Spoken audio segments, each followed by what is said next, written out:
Roger White, the Corporate Communications Manager for NEC Australia, and we at NEC would like to welcome you to this Leader Talk session that we've got today. And we've chosen the topic, Old School, New School, Lessons in Leading Through Difficult Times. And we have two highly respected leaders in their fields, linked by virtue of their great love for their club, Essendon Football Club. We're incredibly honoured today to have time to spend with Essendon Bombers CEO Xavier Campbell and the legendary player and coach Kevin Sheedy. Thanks for your time, gents. Right. COVID-19, we won't labour the point in this discussion today, but it's had a massive effect on everyone. Xavier, can I start with you? Can I get an insight into your learnings about COVID during this period, please? Yeah, sure, Rog. We'll break it into sort of personal and, I guess, professional. I think for me, and I say this sincerely, probably the first time in many, many years that I feel like I'm playing a more meaningful role at home. Like, it's been nice to actually build a proper, family schedule and routine. So to slow down a bit, I think we've all been forced to sort of do that, and I've probably embraced it more than I thought I might. And I've found that that's benefited me both professionally and clearly the personal piece. It's probably allowed for a strong connection with my children. They're only 6 and 3, but they've probably seen me on a more consistent basis, and doing, I guess, activities with them that are adding more value to their development, which has been really nice. I think professionally, it's given us all perspective that we can actually work more remotely. That's when not everything needs to be face to face. It's probably dispelled a lot of existing views around trust with employees of working outside the office and things like that. It's probably going to be a very difficult piece to sort of go back to full-time work, and employers are going to have to work really hard to understand what that journey looks like moving forward and what the new professional working landscape is going to look like. But as challenging as it's been, because everyone has been impacted differently, and that as a leader has been hard to balance the messaging around it being a challenge versus being an opportunity. I think there's a lot that we've all learnt from it in a positive way. Kevin, you've seen a lot. You're a very proud Victorian, Melburnian. Victoria's probably been hit as hard, if not harder, than any other place in Australia. What have been your learnings as a proud, father and granddad? Well, look, I think that what's happened really here is you get hit with a tsunami of thinking, because all of a sudden your life's changed, turned upside down. You've got to make sure that your health, which is our wealth, really. I mean, to keep your energy around you and keep working through your friends, your own children, and my daughter's just had twins, and a lot of the thinking comes into it. And I've got probably a lot closer to my own family, because I mean, when I coached for 30 odd years, it was away a lot. And I'd always be taking a team around Australia and practice games, as well as playing, games in the VFL. And then, of course, when we went into the AFL, we're just flying around Australia to every sort of port that we could pull a plane up into and try and build the Bombers into a cyclonic team that would become the first Victorian team nationally branded. Technically, that's what happened. So COVID's given me an opportunity to have what is a gap year for me in my 70s. So I learned one thing from the universities: you can take time out and have a year off to think about your own personal development. And so I take the positive of a real negative and go and start learning and writing. And I've been contracted to do 2 books, which is pleasing, because I would like to keep that passion that I've learned from Australian people into forming it into thoughts and transferring that knowledge. So one is a book on kids with their dreams. How do you make their dreams to reality? And of course, the other one will be an iconic book of my personal belief, who have been the great Australians in my lifetime. So I wouldn't have done that if I hadn't had COVID-19. So that's the positive of a negative. It's kept me close to my garden, which is getting a bit better. After spending 6 or 7 years in Sydney, it become a shock. When you get back and you've got to clean an acre up, it's a hell of a lot of gardening, I can assure you. So my visits to the botanic gardens have been very good, and I'm transferring those thoughts into my own garden. So contrary to what many think, botanic gardens are worthwhile. That's the perfect segue, Kevin, into the next question. I'll just stay with you for a moment. You are officially a legend of the game, but you've never ever seemed to stop searching for that next frontier, particularly in relation to the AFL. What just keeps you motivated when you have every right to say, oh, I'm going to the garden permanently? Well, I'm like any other person who falls in love with an opportunity. Some people take on arts, music, for example. I happen to find football as a fantastic sort of opportunity, probably more being a team game than the individual sports that are around. And to me, I'd like to see, what gave me my first opportunities in life to keep growing. And we've got a sensational country, obviously, that loves sport, Australia.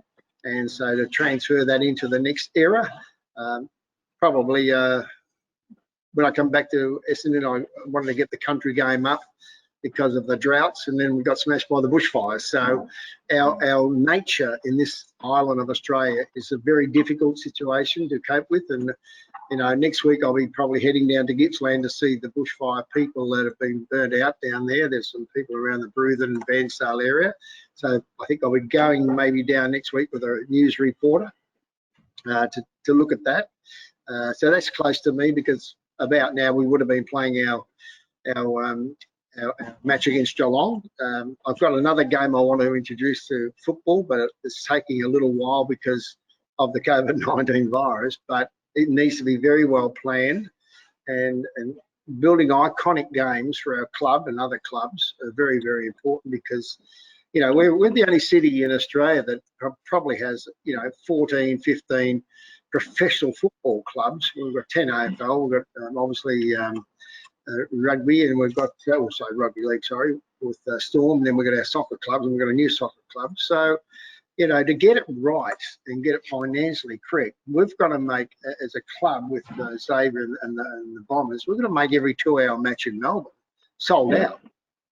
So the MCG obviously is a fantastic stadium to be able to do that with. So they're the thoughts that I'm working through, and then I can produce. Hopefully we have to then pick another club.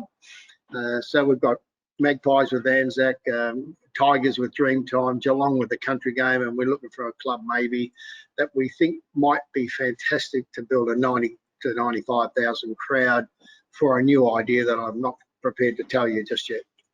There's going to be, he's building something. Yeah, so to his point about the saturation of this market when it comes to professional sport, it's the most saturated market in the world. So we've got something like a professional sporting team for every 250,000 residents here. New York has a professional sporting team for every 1.8 million. So it gives you the perspective of how significant the Melbourne landscape is. Really. I haven't had the opportunity to go and study the biggest point. As I said, as I was saying at the top, the topic today is old school, new school. You guys fit perfectly into that bracket, and Kevin, you covered many decades as a coach and a player. Kevin, I'll just stay with you for a second. The day that you decided that probably the best of your footy days were over and you became a coach very quickly, how hard was that for you to be the new kid on the block and go, okay, I'm now coaching amongst these giants of coaches, these legends of coaches? Well, it was very, look, not playing is difficult mentally, because you've still got a 31 or 2-year-old body. You think you could play another year, but it gets down to a situation whether you want to debate whether you're going to have another 10 games or not, which is 20 hours of footy. Are you going to worry about losing 20 hours of VFL football in my situation, or move on to the next career? And I wanted to move on to the next career because I was a full-time person at Richmond then. I was a development coach, and I was assistant coach in the end of the 1980 Richmond Premiership side under Tony Dool. So I was very lucky to get those positions very quickly. And because Alan Schwab, one of my mentors at the time, would always tell me to go overseas and get as much knowledge as I could, the development of your own personal self, and I paid for all my fair trips overseas, right? And that was the best thing I did. So I had no problem in the end, because you're developing yourself into the next era, had no idea I was going to be a coach for 30 years at all. But because you were moving, and fairly quickly, by the way, because, you know, I was just talking to Jonathan Brown before I come on here, former, you know, Brisbane superstar, and he said this, it's sort of like you blink and your career's over. And we've all been told that by our coaches. I used to say to my players, you know, and I think in the end, coaching was a longer career for me, and I wanted to get it pretty well right. And the difficulties were, one, you're an assistant coach in the schools at Richmond, then you're a head coach of Essendon, moving from VFL to AFL, which is a totally different landscape, going from zoning to drafting. It's like going from sterling in money to, you know, obviously dollars and cents. Because we're all changing our life. You're just going to be flexible. And of course, then starting a club in Western Sydney. Now, the AFL Commission took me up over in a helicopter in Western Sydney and said, here's your next job. I'm 62 years of age. I'm saying to myself, are these guys kidding or not? You know, flying around, you know, Blue Mountains and down to Camden and up around, you know, sort of west. Well, I was in the army in Western Sydney, down there, Liverpool, Milpera area. And so look, I had a little bit. I didn't realise how much it had grown. And they said, by the way, there's 173 nations here for you to control.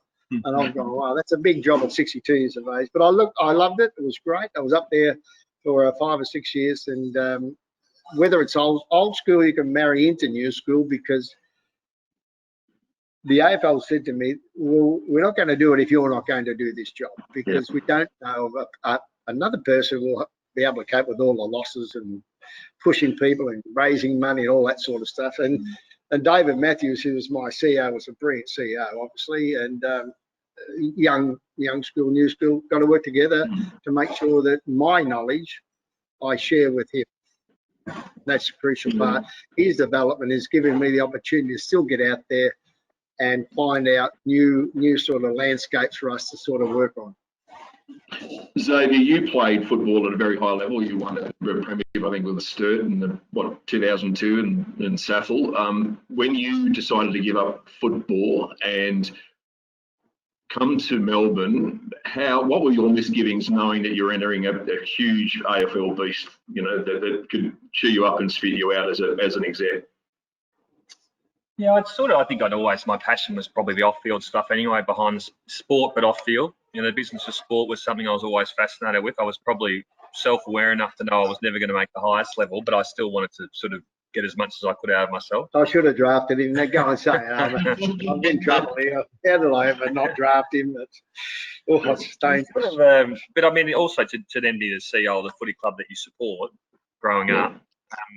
And in a funny way, I don't think it was necessarily something I'd always dreamed of. That's what I want to go and do. And it sort of happened by chance, that the direction I took. But I think for times like this, or times like the supplements issue we went through previously, it probably helps that you're really passionate about the brand, because, you know, I guess to Sheeds' point with his experience at the Giants, he knew they were going to have a lot of difficult losses, but he knew that was probably going to build the foundation and the resilience for their future program. And, you know, at different times, it sort of probably would have been easy to sort of kick the can and crack the sads and walk away, but it's made me more passionate about the club, to be honest.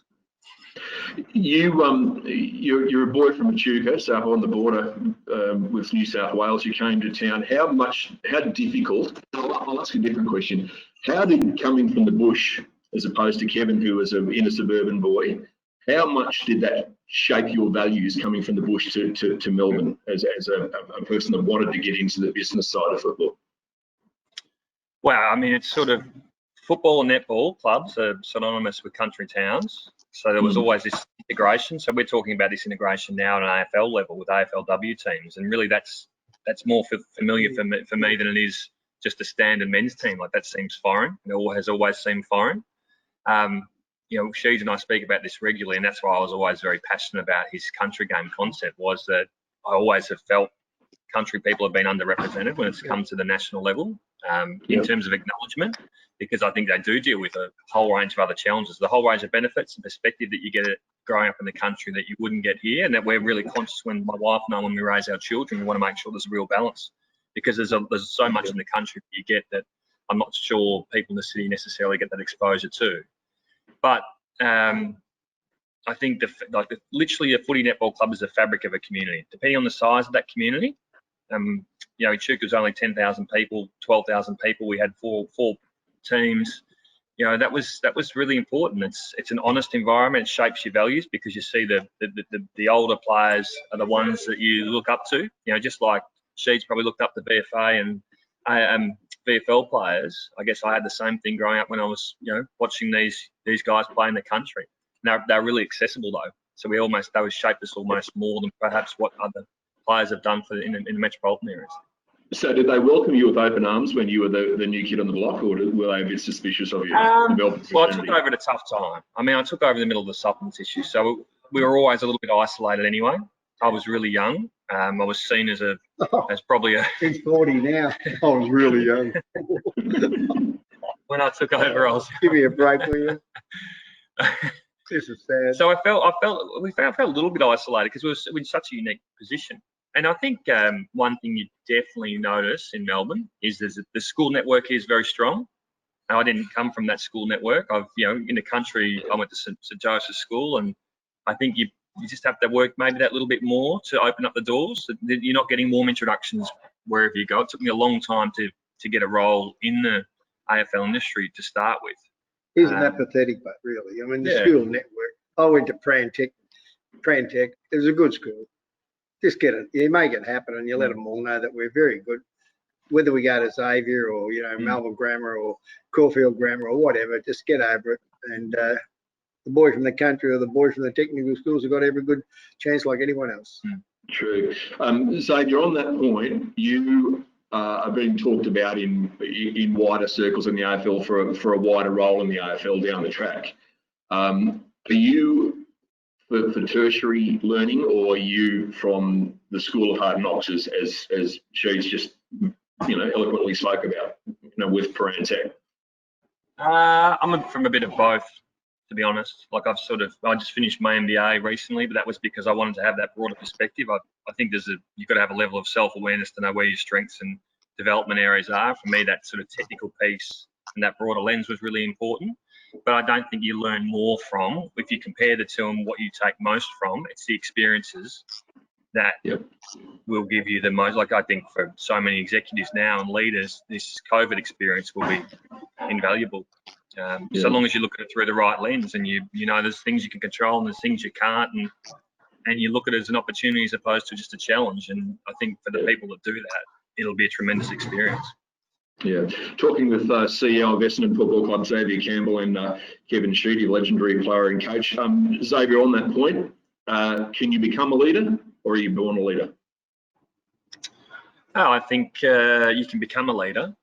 I don't think you have to be born a leader necessarily. I think I think the perception that leadership has to be a particular type or person or style is probably wrong. Like I think there's all different types of people can be leaders, and it depends on a whole range of different factors as to how successful they might be as a leader. There's a lot of Steve Jobs is probably very different to Kevin Sheedy, and there's probably some aspects that are very, very similar as well. And I just think that's the way it works. One of the key attributes that I don't think is negotiable when it comes to a leader is probably self-awareness. Like I think it's a critical point that probably makes or breaks you as a leader. Knowing how well you can then surround yourself with people that complement you is incredibly important. I think people put enough weight on things like that. And then the trust piece, like doing what you say you're going to do as a leader is, I think those two attributes are critical to leadership. And you don't have to be an extrovert or an introvert. You just have to adopt those two attributes to better position yourself to succeed, I think. Kevin, created or born? No, I think you just don't go up to the maternity hospital and born leaders are born on the north floor, north wing on the 7th floor. You just don't press the button and look at that. I think they're made through lots of different development pathways. Some are by experience with hands-on, and some are by very well-planned, educated systems that will take you into a little bit of learning from history and moving into a forward direction where the world's going to be changing too. And I think that if you can get those sorts of balances, I think you're going to have a very, very good leader male or female. You have a good look at Peggy O'Neill that sorted out Richmond's sort of, as a club, feel where too often there was just too many sort of bloodletting exercises. Now it's a more composed club. They've got a fantastic sort of CEO with young Gail. It's just good to see that happen to my old club as a past player. And then you can see some of the different ways of the pathways that the AFL Commission is starting to look at how we need different leaders, because in Australia, it's a huge island as big as Europe. And we're in many ways very, very different states. The people in Queensland are very much different to the people in Victoria or West Australia. So it's a little bit like the United States. They're different countries in certain areas, but obviously led by our parliament. So you've got to understand all of those sorts of changes when you're moving into leadership roles, that we are looking around different concerns about the different problems in different land masses of the biggest island in the world, which is called Australia. Yeah. Xavier, has COVID-19 surprised you as a boss? Not the actual disease itself, but I mean you as a boss and your learning. In terms of what I've learnt from it? Yeah. No, you being the boss, do you think you're a better boss today than you were in the second week of March? Definitely. Yeah, definitely. I've had a pretty good entree of managing through a crisis previously with the issues that the club had navigated through, and I probably took some learnings into managing, particularly in the early stages of this one, which made me a more effective leader this time around than last time. That just to really recognise the areas you can control and influence in the areas that are out of your control, and where to appropriately spend your time. Like I wasted a lot of time early trying to control things I couldn't, which I think detracted from my energy, business. mate. Burn some energy in it. I've been there, done that. What would be three things that would be different than, say, supplement saga compared to just 3 or 4 different things, like law, health laws, or government, or? I'd just say as a principle, I think that in a time of crisis, to go slow to go fast is almost like a critical rule. I found that. I felt like first time around, everything had to be urgent and critical. And I think that set the wrong tone, probably. It felt like you probably felt from your own self, you felt busy and you felt like you had purpose, but were you being effective? I think in the first year as a CEO, I wasted time having it the wrong way around. I don't think I probably engaged the executive as, I sort of treated it as my problem. I'll let you guys run the business. I'm going to manage this problem first time around. This time around, I was very inclusive, and I think that has made it easier for me, and it's made it easier for the team to manage through. They're probably a level of trust, you're saying, yeah, absolutely, and that's definitely made it easier. And probably the early point about the controllables, like to recognise that very early and draw it up on a map, explain it to the rest of the team, debate it. What can we control? Where can we influence right now? And what's going to make the most sense? And invariably, it comes back to the people focus. If you get that right, you're better positioned to succeed through it than fail, I think. And I think we've done a reasonable job this time around. Yeah, from an NEC point of view, sorry, Ken. No, it's Roger. I'm just thinking, where would we say, for example, because we only have 11 home games a year, and they're crucial for us, but where do we place the Melbourne Essendon game? Where would you like to see it placed now? And does it matter? Doesn't matter.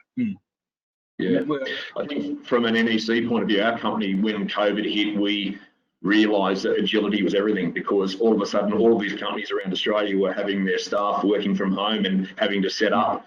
And we were the company that we said, well, we can be agile enough that we went straight to them straight away and said, we'll help you get there. Whereas if we were slow to the mark, we would have been beaten. But fortunately, we're ready to go, and that's much to do. Kevin, just one of the great pre-match speeches I've ever heard in my life, and playing rubbish football as I did, I heard some shockers, was yours. You had one of the great pre-match speeches where I think it might have even been Greater Western Sydney Giants' first ever game, and you said to them, I'll never forget this, you said to them, you've got an advantage here because the opposition have never seen you play. And I think on this leadership theme, there might be a connection there with some young businesses, young startups too, that are scared of entering the business because they might get chewed up and spat out by the big boys like the IBMs or the Microsofts or whatever it is. I'll never forget that speech. Do you remember that? Of course I do. Absolutely, because I had a group of young kids that had not long been out of year 12. So I'll never forget coaching. You know, I was probably the highest paid under-19 coach in the history of the world at that. But if you want to look at the reality of it all, because I had 4 or 5 retired blokes that I made assistant coaches to play, which is nearly unheard of. I mean, and you know, Lukey Power and Junior McDonald. I mean, these guys were fantastic men, but still, we had about, I think, in our first match, 15 or 14 players never played a game. And you need to give them confidence and self-belief, and even let them know that I'm going to put you in now for maybe 3 games, and then I'm going to rest you because your bodies will need a rest. I'm going to bring another 3 or 4 new first gamers in. So the first couple of years when I was taking them through these steps, which no other club had ever done it before, to be honest. I don't know what they may have done up in the Gold Coast, but this is the way we were going to plan it. And so we had to make a judgment on something like 50 players' careers in 2 years after we drafted them, and then make decisions whether we were keeping. Now, that's a very difficult landscape in coaching Essendon for 27 years. Now, all of these sorts of decisions you're making, when you get up to talk in front of the team and answer to your comment and question, is you've got to know exactly what you're saying, why you're saying it, and tell them the best story, because coaching is a storytelling at times position. And the best storyteller I ever heard was Walt Disney. He's the greatest storyteller in the world. You got every kid to believe that Mickey Mouse and his troop were the best stories for kids to learn from. And I always said to my players, we're going to go on a journey. This club's going to take you around the world. It's going to take you around your home country. And when you're going out to coach the Giants for the first time, you know, I would say to them, I said, within 5 years to 6 years, you're going to be in a grand final, because we're going to do it the correct way at the start. And believe it or not, that's where they got to. They were kick off against the Bulldogs in 2016. And they got there last year in 19. So it was a really great effort by all the management, all the coaches of that time, and the players took the story on board. Never to be trod on, because you're out there in Western Sydney surrounded by all these other rugby league clubs, which is fantastic. And if you do this, we're going to have some success. And I think making grand finals is a success. Obviously, you win them or you lose them, I understand that, but the challenge is to take on the real task, and that is building your organisation. And that's where NEC or any other organisation is. Never worry about who's out there that's great, because when you've got a lot of people working together, you've got a powerful energy. And that's why we've always had pretty good success at Essendon. We won the most premierships, and the Giants nearly got within 2 grand finals in the first 6 or 7 years. That was my next question. Xavier, you grew up following Essendon. What's been its secret? What made you follow Essendon from Echuca? Oh, well, it was a family tied in. So I think it's, for a lot of young children, it's who their father or mother has supported. But I guess to extend that question around what is it that has made me truly bond with Essendon over the years, what have I been most proud of? I would say there's this ruthless pursuit of success. I think the club has been for a long period of time. I think as a person that appreciates the off-field business as well, like I've always been quite interested in how sort of forward-thinking and how progressive the mindset's been at the club to grow the club in non-traditional spaces, and probably comes down to a bit of what Sheedy's work was around the team. But then people like Peter Jackson off the field, they had this, they really grew the non-traditional avenues, which has helped set up the club financially for to be a powerhouse in Australian sport. As a guy that played many games for another club and then went to Essendon, what's been Essendon's secret when you played against them and when you coached them? What's been their secret? Well, first of all, I bagged for Essendon when I was a kid. I went to a school in Richmond called St Ignatius, and that was a Catholic school with black and red colours in the middle of Richmond, which is quite amazing when you think about it. So I knew the club from when I was about 9, is about 1955 onwards, 6. their leaders have been incredible, particularly the playing field, because when I finally got to meet them when I crossed from Richmond to Essendon, they're just great people. Ken Fraser's, Jack Clark's, Barry Davis, these sorts of people, Huey Mitchell. So to me, it was, and the great Dick Reynolds was just one of the most beautiful people you could ever meet. So when I met them, I thought, well, you know, how am I going to get this club to play like Richmond?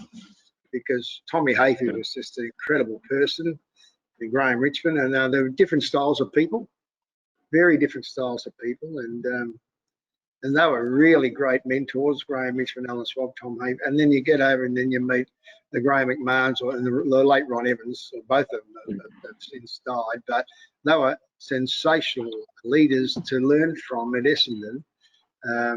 Not that they were, Ron Evans, you know, he was just a great leader right all the way through his career. I mean, he won the Coleman medal twice, didn't play in a premiership, but, you know, very unlucky. He was, you know, he actually took the leadership on at Essendon and moved Essendon from Windy Hill to the MCG.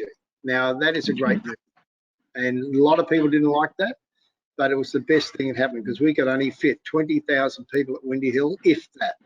And yet, you know, we were starting to get 15,000 people at practice matches interstate. So he knew where our club had to be positioned and did it correctly at the time. The head of all of 6,000 or 7,000 people basically poo-pooed the decision, but it was the right decision at Windy Hill. And seeing those sorts of decisions being made by the club give today's people the great opportunity. Now, the club obviously is still there. We had a wonderful club out there at Windy Hill still. We've built a whole new club at Tullamarine with a couple of ovals. Our financial people and backers of the club helped build that. And eventually, I'd say within the next 5 to 8 years, you'll see one of the most magnificent training areas as we keep working through this, where you'll drive into, and worldwide, you're going to see, wow, how does a suburban club surrounded by 2 airports, a freeway, and 2 race courses, and your munitions factory become one of the great leading sporting clubs in the nation, where we've been smashed by government infrastructure, but we've still been great at performing on the field. Yeah. That's a leadership across the board. Yeah, a couple of real quick questions to finish. Xavier, who, football or no football, who's your inspiration as a leader? Who's shaped you as a leader? Yeah, I wouldn't say I've got one particular person. I reckon I've taken, I've observed a lot. Like even in all of the CEOs at Essendon, for example, I've worked under. So Peter Jackson, Ian Robson, Ray Gunston. There's no perfect leader for a start. So to think that there is wrong. And you know, these guys like myself, like Sheedy, we're not perfect, but I took real observations around each of their strengths and each of their areas that they might have missed the mark a little bit, and I've tried to learn from that. I've definitely gone out and met with people that I've been inspired by to ask them how they look at things and just to get a different perspective on things. So I continually keep doing that. I'm not afraid to go, and if I see someone, if someone follows me on Twitter, I'll follow them on Twitter, and then I can have a conversation with them. I will always actively ask to catch up and just have a coffee at some point, because I feel there's always going to be, even if there's just one small thing I can take from them, it's a valuable learning. And I'll continue to do that because I think that's the best way to keep developing and evolving. Yeah, Sheeds, what bio do you pull off the shelf as your leadership guide? Oh, gee whiz. I think that unfortunately he never wrote a book because but he bought me that many books. Tom Hafey, he was just an incredible person, very inspirational. He'd probably give me 5 or 6 books a year just as gifts. And I, you know, do you reckon I'm going to read? He said, you better read them, son. You've got the energy, you know, you better start reading them because you don't know what you're capable of. And I said, look, I'm not into really books, Tom, much. And in the end, he convinced me. And of course, you know, I got a library at home that's probably worth a hell of a lot. He was very inspirational to me. I never met a guy like him. He wasn't the perfect leader, but for me at that time, my dad died, and I met him at 18, and then my dad died, and I thought, you know, and his name was Tom, and my father's name was Tom, so it just connected a little bit for me. And then, of course, I would say the late Rod Evans, just sent me overseas on numerous occasions to have a look at, listen to great people like Edward de Bono, and to open up your thought, thinking, and your capacity. I never knew that existed, to be honest.